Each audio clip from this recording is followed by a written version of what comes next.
കണ്ടില്ലെങ്കിൽ ഒരു വാക്കും ചൊല്ലില്ലെങ്കിൽ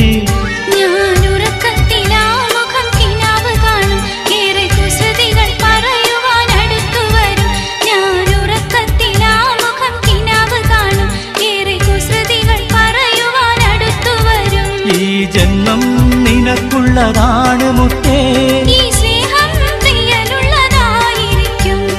എൻ രാജാത്തി നീ വന്നപ്പോൾ സ്നേഹം